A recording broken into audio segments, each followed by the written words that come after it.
turns out that scientists as far back as the early 1900s have been developing alternative ways to access electricity without combustion. Nikola Tesla believed he had tapped into what he called radiant energy. Many scientists believe he was accessing what's now called free energy. But before Tesla could finish the project, his financier, banker J.P. Morgan, who had a monopoly on the copper used for electrical lines, recognized how Tesla's invention could transmit electricity without wires. He then shut down Tesla's funding. Tesla's lab was burned down and he was ostracized, all for trying to implement his vision of unlimited energy for everyone.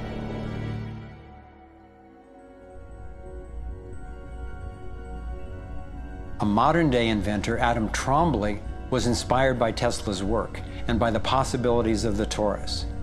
Trombly built a dynamo, a direct current generator that accessed electrical power right out of the air. We were trying to demonstrate that by mimicking the magnetic field of a planet and rotating this device, we could actually create a dynamo that would work. And in fact, it did work, and it does work. So when we contemplate nature, when we contemplate Jupiter, or we contemplate a dynamo like the Earth rotating in space, we're basically talking about a magnet which is rotating in space. And the lines of flux of the magnet are pouring down and through in this toroidal pattern of the magnetic field. It's also expanding and contracting. It's breathing. It's taking in the energy of space literally and transforming it. Right here in this toroid, we have enough energy to transform the entire Earth. And that's not just a theoretical statement, it's literally true. To contemplate the implications of this means that every single place on Earth suddenly has power. Every single person on Earth suddenly has power. We have universal abundance. Trombly had been invited to demonstrate one of his generators at the United Nations and the US Senate. But these events were undermined by the first Bush administration. Then the device itself was taken in a government raid. Trombly's experience isn't unique. Almost every time I found an inventor with a promising new technology in the field of free energy, he told a similar story of suppression. Inventor John Bedini began working with Tesla's theories of radiant energy decades ago and has produced an assortment of battery charging devices that generate more energy than it takes to run them. He announced that he was going to start offering them at low cost. Soon after that, he was attacked in his lab and warned not to produce the devices. For his own safety, he had to let go of marketing free energy. These are all devices from labs I personally visited.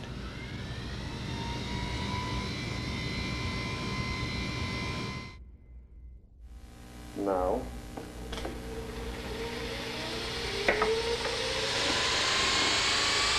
Now, the quality of this footage is obviously poor, and I'm not expecting this to convince you. My point is that being there with these inventors, accompanied by experts, and seeing these new energy devices in operation convinced me that the technology is real. And the implications of that to me are absolutely thrilling. Canadian John Hutchison not only created some free energy batteries, but also used Tesla's theories to counter gravity, to make objects float. This could revolutionize the field of propulsion. His lab was raided and equipment was taken by police and government officials in 1978, 1989, and again in 2000. One of the scientists we were going to interview for this film was Dr. Eugene Malov, an engineer from MIT and Harvard, and editor of Infinite Energy magazine, which covers both theoretical and technological developments in the new energy field.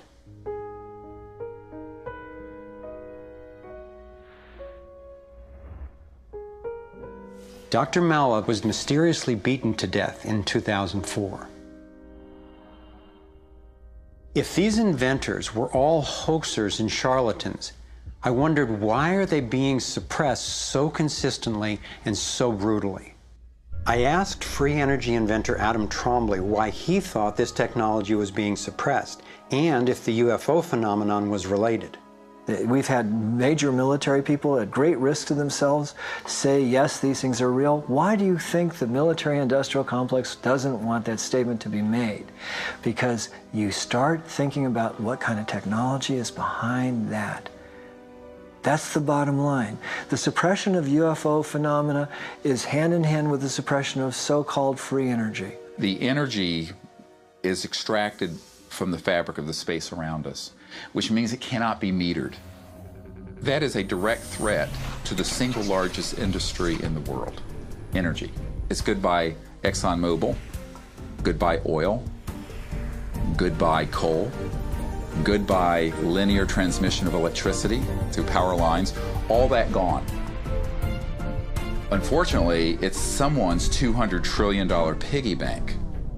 The proven oil and gas and coal reserves are worth north of $200 trillion.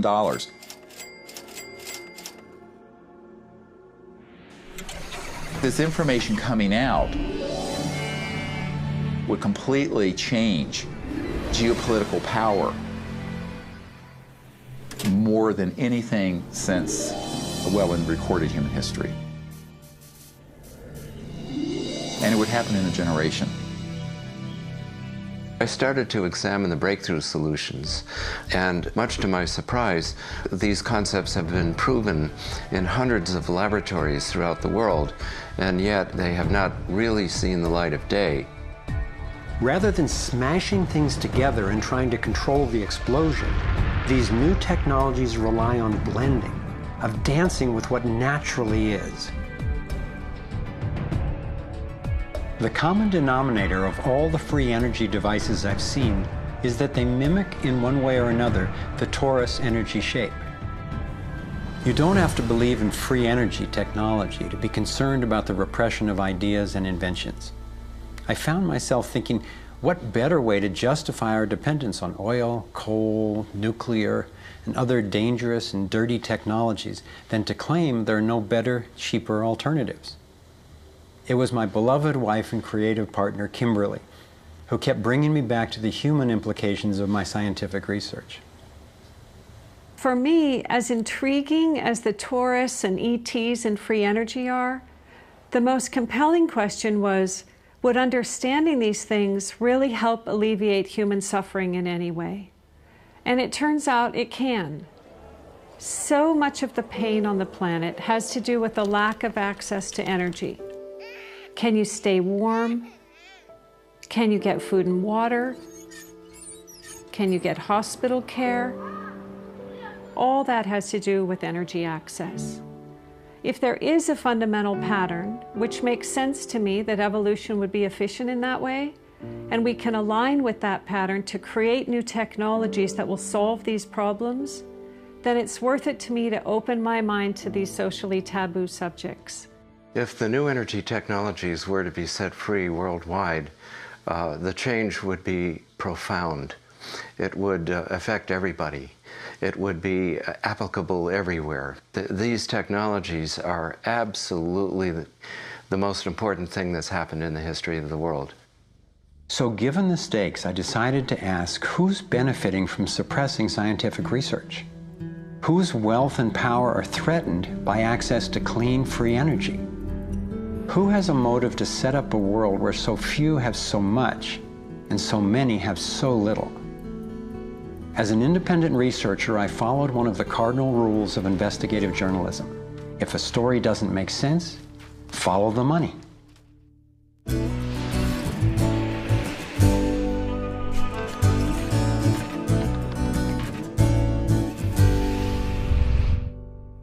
Our being dependent on oil ensures that energy corporations continue to reap phenomenal profits. I see them committing huge resources to undermine energy alternatives, to control global reserves, and to maintain high oil prices. They have enough money and influence to suppress anything that might threaten their monopoly. So who's behind the huge energy corporations? The Rockefellers' oil empire got started in 1870 when John D. Rockefeller founded Standard Oil and became America's first billionaire. Standard Oil has since morphed into ExxonMobil and others. And the Rockefellers control our food as well. They were primarily responsible for the global shift to large-scale petroleum-based agriculture. I remember the so-called Green Revolution of the 1960s and 70s. Like most people, I thought it was a great thing. It was, however, based on the planting of huge plots with a single crop using vast amounts of oil-based fertilizers, herbicides, and pesticides. The Green Revolution was the brainchild of the Rockefeller Foundation's Natural Science Division in partnership with large agricultural corporations. Petroleum-based agriculture provided vast new profits for the oil industry, but never lived up to its promises of ending hunger and promoting health. The Green Revolution did at first increase productivity because every bit of soil was being used for immediate production. But its true costs can now be seen. Taxpayers pay billions in subsidies to giant agribusiness corporations. Small family farms have all but disappeared. Biodiversity is destroyed.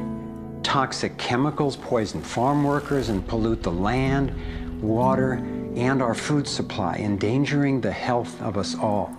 As of 2010, approximately 1 in every 7 people worldwide did not have enough to eat. The giant corporations who had brought us chemicals for chemical industrial agriculture, and they were talking about 3 instruments to consolidate the food chain. The first was genetic engineering as a way of control.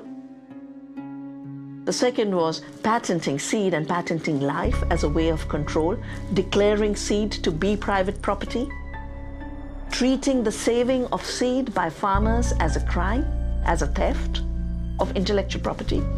And the third was so-called free trade treaties that would rob ordinary people, farmers, growers, of their freedom to save seed. The design of Terminator technology to create sterile seed in order to impose even more dependence of humanity on a handful of corporations is the ultimate step in this. We are, through what we are doing with seed, literally for the first time, creating a new colonization, which I call the colonization of the future.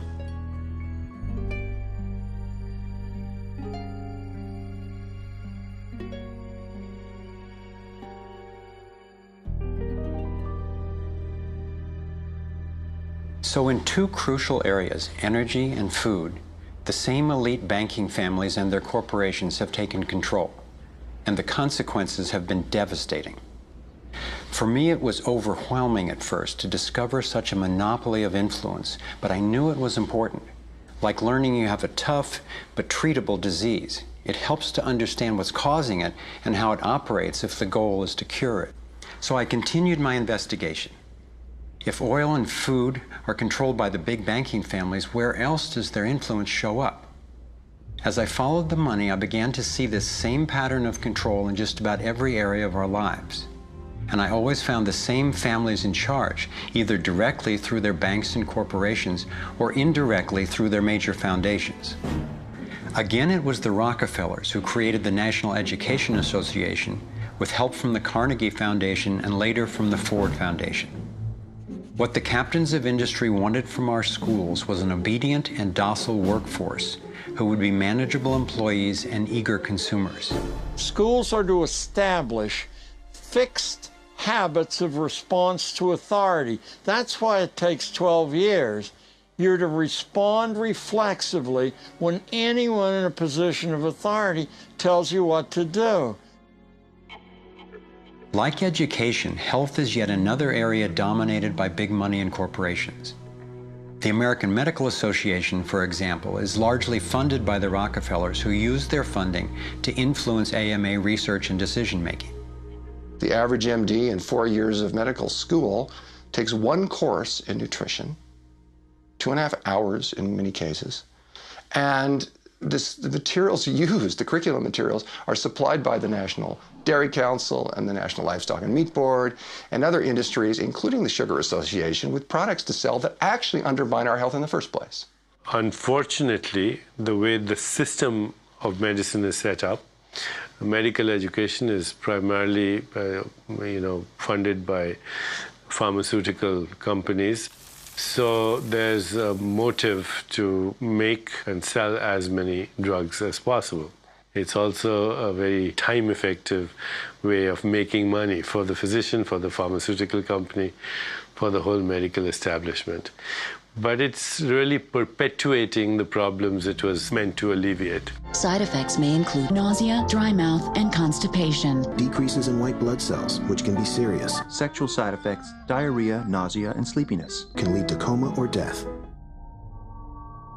How far will these forces go to make a profit? Would they actually suppress cures for diseases the way they've suppressed free energy technology? Sadly, my research has shown me the answer is yes. One well-documented example is the case of Dr. Royal Rife. In the 1920s, Dr. Rife invented the most advanced microscopes of his time. He also developed a new technique he called coordinative resonance, which was apparently able to destroy cancerous tumors as well as viruses. In 1934, in clinical trials affiliated with the University of Southern California, Rife's treatment was tested on 16 terminally ill cancer patients. Within 3 months, they were all successfully cured. Soon after, a lab testing Rife's technology was burned down and a frivolous lawsuit was filed. Through the efforts of Morris Fishbein, head of the Journal of the American Medical Association, Rife was essentially shut down and ruined, his brilliant and promising work all but forgotten. It was really hard for me to consider that someone might actually be suppressing cures. And cancer has run through my family like a raging river. I found out that it's all about patents. If a pharmaceutical company can patent and make money from treatment, especially one that we have to keep on using, then that's what we get. Otherwise, we don't even hear about it. It's not just Rife who got shut down. Reen Case had an old Indian Ojibwe formula that was effective. Harry Hoxsey and Max Gerson had natural remedies that worked. But you know, if you go and you look them up, the AMA makes them sound like complete quacks. And that's where following the money has been so helpful, because the same powers who control the AMA and their research and funding control the pharmaceuticals. So there's a multi-trillion-dollar financial incentive to suppress cures that can't be patented. Knowing that cures exist has not taken away the anguish I feel from losing so many people I love to cancer. It's given me something really satisfying to do with the pain. And I believe when we take the love and devotion that we have for everyone who's died and who will die unnecessarily, and direct it to developing and getting these cures out to people who need them, we can break this cancer legacy and heal.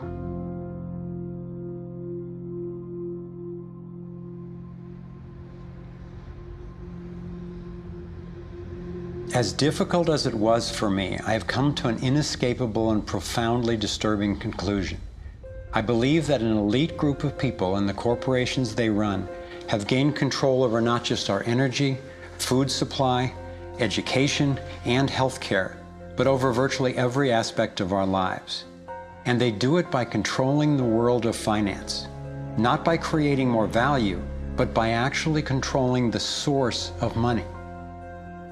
When I followed the money, I found that it took me up the levels of a pyramid. Here we are at the bottom level going about our daily lives. Above us is government, people who are given a monopoly on force and use it to tax and control us whether or not we agree. But who controls them? At the next level are the corporations. Many would say that it is now corporations and not nation states that rule the world. They call it a corporatocracy. To acquire the world's resources and control the markets, this corporatocracy must have access to cheap money. The big corporations get their loans at special rates from the big banks, which means that those who control the major banks, the moneyed elite, ultimately control the corporations. As I've followed the money, I've learned that almost everything I once believed about money is simply not true. It's interesting how few questions we actually ask about very everyday things, like when we go into a bank and we ask for a loan of, say, $50,000, £50,000, what actually happens? You see, most people live their lives based on a kind of vague image of what happens. What actually happens is you ask for £50,000, they type into your account £50,000. That's all they do. They don't mint any coins, they don't print any money, they don't move any precious metal anywhere. They just put £50,000 into your account on a computer screen. From that moment, you start paying interest on money that has never, does not, and will never exist. It turns out that banks actually have about 9 times as much money loaned out as they have on reserve in their vaults. This is possible because of what's referred to as fractional reserve lending. The way it works is that the Federal Reserve, or the central bank in any country, is legally allowed to determine the amount a bank must have on reserve. In the US, it's currently around 10%. So if you deposit $10,000 into the bank sets aside 10%, or $1,000, and then loans out the rest of your money. The way it works is, say another person comes into the bank and asks for a car loan of $9,000. At this moment, the bank loans out the $9,000 from your original deposit. It isn't there anymore. The borrower then pays the person selling the car, and they go deposit the money into another bank, which is part of the same central banking system. This $9,000 is treated as a new deposit, and the process continues. The money gets redeposited and reloaned until the initial deposit of $10,000 becomes $100,000. The banking system just created $90,000 by loaning out your money. Apparently it began with the goldsmiths in the 17th century when people were trading in gold. Gold was heavy to carry around, so people stored the actual metal in vaults and traded receipts instead. Those receipts were the first paper money. Since only a few people would withdraw their gold at any given time, the vault owners, basically the new bankers, began creating receipts for more metals than they actually held. They loaned out those receipts and charged interest on money, gold, that they didn't really have. That's how our so-called fractional reserve system was born. In this system, the bankers get to make up money out of nothing, while the rest of us have to work hard to earn it. It has created a modern form of serfdom where the mass of society is now working to pay off their debt to the banks.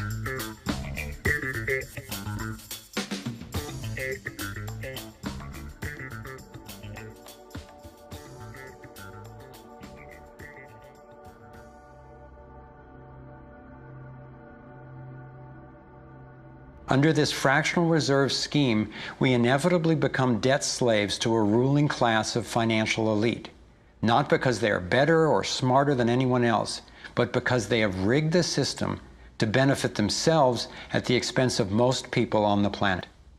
Catherine Austin Fitts is an expert on this issue.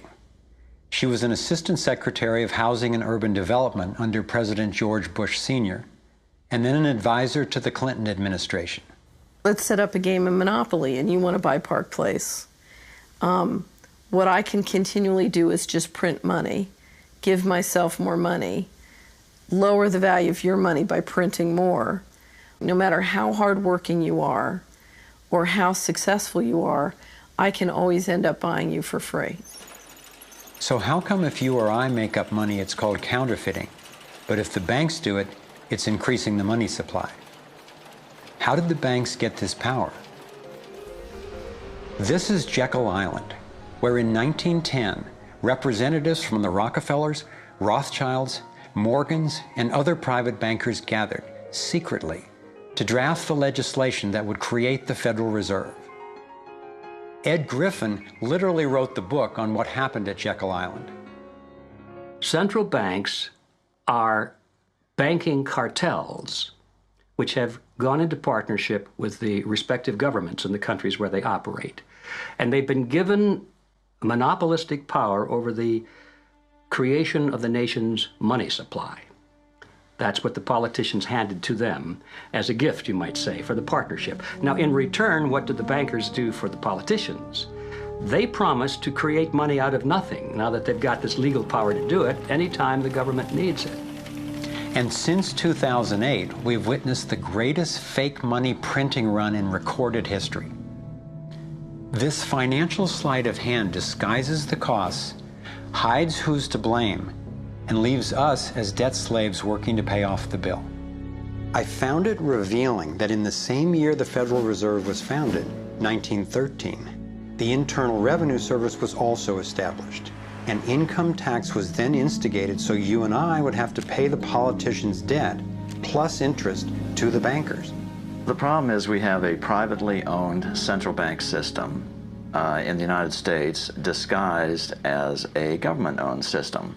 Now, if you look in the telephone book here in the Washington, D.C. area, you look up for Federal Reserve in the blue government pages, it's not there. It's in the white pages right next to Federal Express. It's a privately owned central bank. What is the proper relationship, what should be the proper relationship between a chairman of the Fed and a president of the United States? Well, first of all, the Federal Reserve is an independent agency, and that means basically that there is no other agency of government which can overrule actions that we take. There is no other agency of government which can overrule actions that we take. We have a private bank that prints money on behalf of the Treasury. The Federal Reserve prints money on a debt-based system which creates scarcity. But it puts a group of insiders in a position of having access to all the data about the economy when we don't. So you have a small group of bankers who understand the data on how the money works in the economy, and it gives them the ability to print money in a way that the insiders are protected and everybody else is drained. Catherine went on to compare a healthy economy to a vibrant torus, balanced, freely flowing, and energized throughout, in contrast to what's happening in our current economy. What you have is a system that's very dynamic, and it's trying to optimize. But intertwined in the core of it, you have a tapeworm. The way a tapeworm works in your body is it injects a chemical into your body that makes you crave what's good for the tapeworm and bad for you. You have a parasite that's very much manipulating and engorging itself at the expense of the whole. We live in a tapeworm economy where the financial elite are the tapeworm and they're feeding on us. And they don't like it when people blow their cover.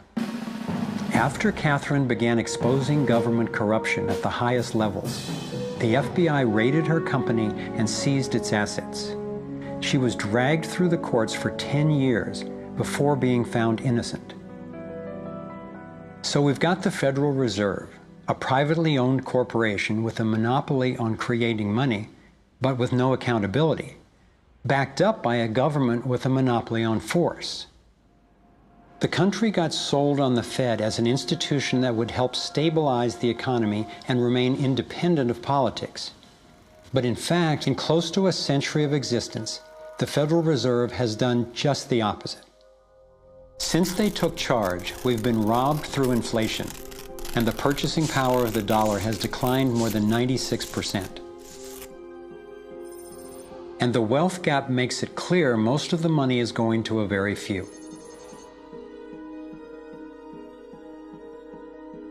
Only 16 years after the Federal Reserve was in power, America experienced the Great Depression. My research revealed that before the big crash in 1929, the elite bankers pulled their money out of the stock market. After the crash, they used that money to buy up cheap stocks and smaller failing banks for pennies on the dollar. Among the bankers who consolidated their wealth this way were the Rothschilds, Rockefellers, and Morgans. A similar scenario played out in the 2008 financial collapse, with the same bankers benefiting. In the years leading up to the collapse, the biggest banks, including Bank of America, Citigroup, and Chase, controlled by the Rothschilds, Rockefellers, and Morgans, were bundling and trading bad loans that they knew would eventually fail.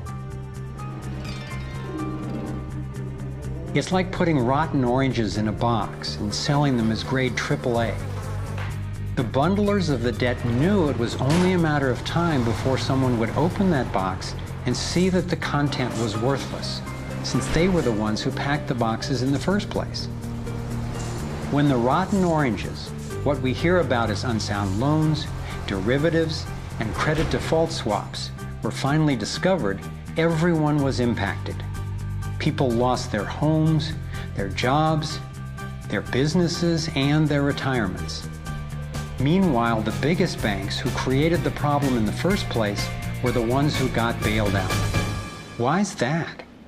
Why would the Federal Reserve give trillions to the banks, even though the majority of Americans were against bailing them out? And why not help those most in need rather than the perpetrators of the financial collapse? My research led me to believe that the same people who created the Federal Reserve, the Rothschilds, the Rockefellers, and the Morgans, still control it, and they use this scheme to bail themselves out at our expense. Many of the banks created are still the most powerful lobby on Capitol Hill, and they, frankly, own the place.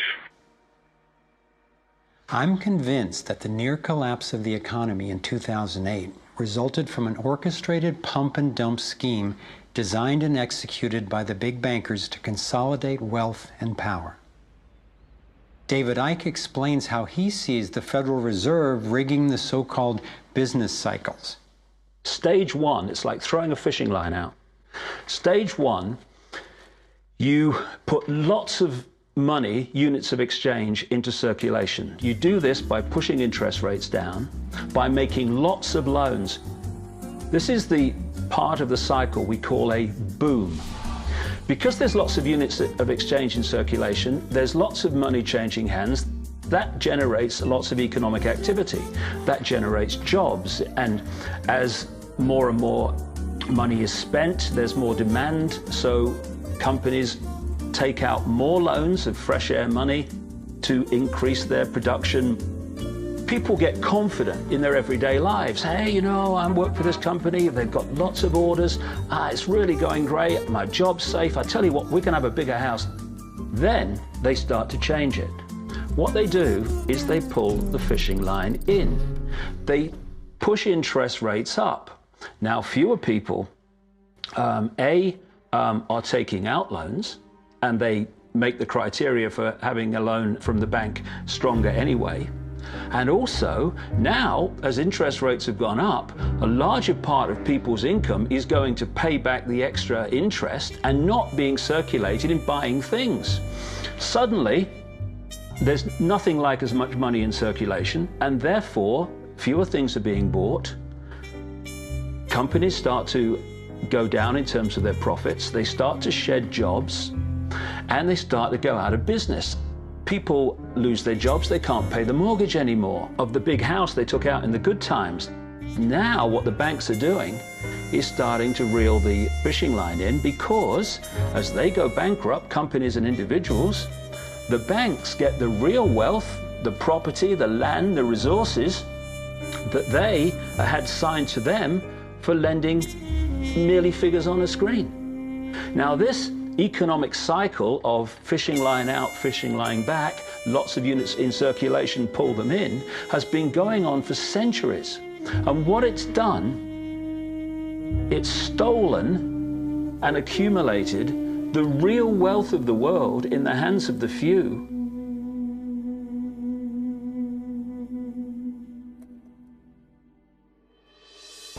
At the international level, central bankers use the World Bank and the International Monetary Fund to make more money while exploiting the resources of countries they lend to, bankrupting them in the process.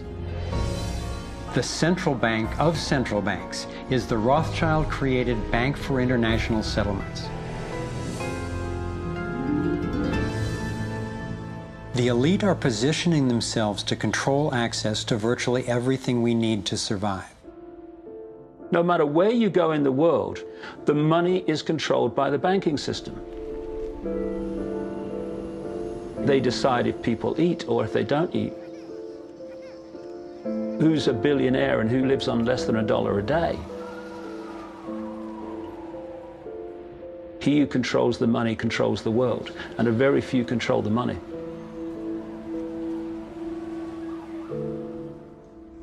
At this point, my view of the world had been turned upside down.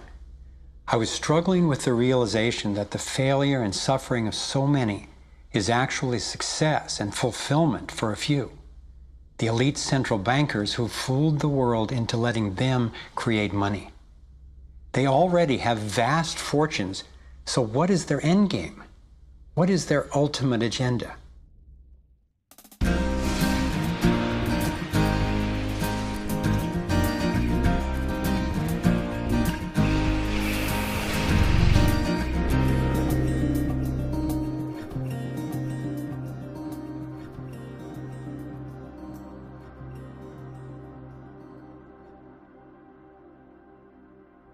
I kept running across compelling evidence and credible experts saying that the secret agenda of the banking elite is nothing less than total global domination. At first, I resisted the idea, but I was committed to finding out what was keeping us from thriving, no matter where it might lead. One night I woke up at 3 a.m. with the burning question: if this small group wanted to dominate the entire world, what would they need to control to accomplish it? I jumped out of bed and started making a list. First and foremost, they'd have to control money, and they do. Controlling money allows them to run everything else. They'd need to control energy, and they do. They already control big agriculture and world trade. They're buying up water supplies worldwide. They've got health in their pocket, and they're trying to suppress natural alternatives. Mainly, they'd have to control what information we'd get and how we'd react to it. In America, the internet, our greatest tool for communication and grassroots organizing, is currently not controlled or censored, but its open status is being attacked from all sides. Governments, corporations, and the United Nations are all attempting to take control. For complete domination, dissent has to be controlled. They'd need to take away our rights, spy on ordinary citizens, and track every aspect of our lives. As the day dawned, I knew that a powerful elite had almost everything set up to rule the world. And I had the frightening realization that Big Brother is not just coming, he's here now. We are already in the Matrix, so how do we get out? To envision that, I realized I needed to discover what their ruling structure looks like and how it works. A relatively small group of families, especially the Rothschilds, Rockefellers, Morgans, and Carnegies, along with the Harrimans, the Schiffs, and the Warburgs, have been leading the controlling elite in the West for generations. I'm not implying that every individual in these families is aware of or active in the global domination agenda. However, I'm convinced the heads of these dynasties control the corporate and banking interests that carry out the sinister scheme that is destroying so many lives. Those secretly driving the agenda have been known by many names. Leaked reports confirm that they meet throughout the world behind closed doors to discuss their agenda. Then, like clockwork, their plans begin to show up in the media, finance, corporate, government, and military arenas. Of course, not everyone involved in these groups is in on the decision-making. There is a hierarchy of knowledge and participation. One of the primary symbols of the controlling elite is the all-seeing eye. It's on the dollar bill. It's on the American mass surveillance system initially called Total Information Awareness. It's on the British intelligence agency MI5. And it even oversees the Supreme Court complex in Israel, designed and funded entirely by the Rothschilds. I believe they've taken the majestic image of the Cheops pyramid and its legendary metallic capstone and perverted the meaning to represent those at the top being able to track and control all those under them.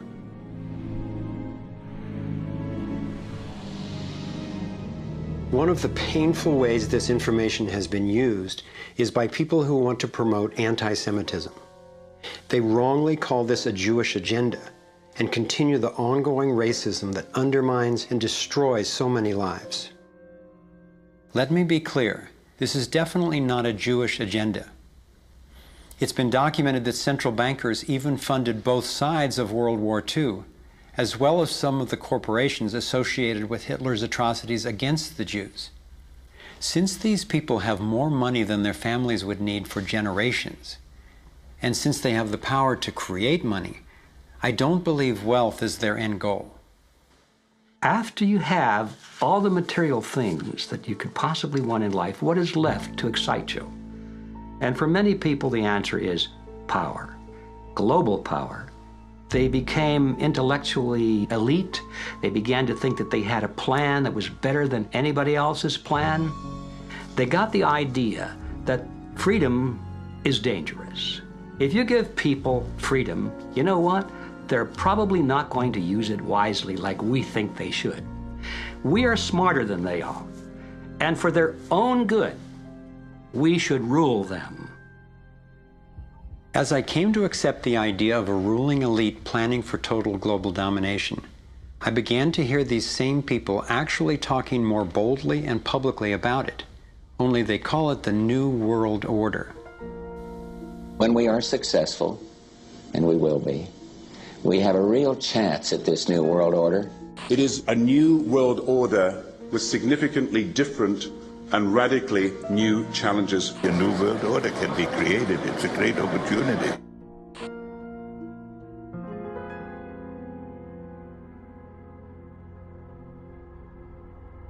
Given the condition of our world, a new world order can sound like a great idea. But I had to distinguish between what I was discovering about global domination, a one-world government run by an elite few, and the reality of our global interconnectedness, which is the realization that at a fundamental and even spiritual level, we are not separate, we are all connected. But the agenda for global domination is really the exact opposite. It's a divide and conquer strategy to keep us all pitted against each other, thinking that it's the Democrats or Republicans, the liberals or conservatives who are the problem, when both parties are ultimately serving the same plan. I believe we're heading toward a totalitarian world authority, actually a military dictatorship, run by a tiny elite who have all the power and make all the rules. If they succeed, there'll be nowhere to run, nowhere to hide. Think about it. The whole notion of conspiracy has been so ridiculed that it's socially challenging just to consider it. And there's always a reasonable sounding story to explain any one incident on its own. I personally used to try to justify how the same people consistently ended up with more money and more control by thinking they must just be taking advantage of the situation, but not actually causing it. But after nearly a decade of putting the issues and the evidence together, I am convinced it is not random, and that a few very powerful banking elite families and their political and corporate partners do have an agenda to dominate and control the rest of us. Once I got the reality and the scope of the agenda, I really had to think, how much do I want to know about this? Do I want to focus on the worst of what human beings are capable of? I decided it is worth knowing who these people are and how their organizations operate, because on the other side of the rage and the sadness are clarity and strength, the power we have to focus our efforts effectively now that we understand what's really going on.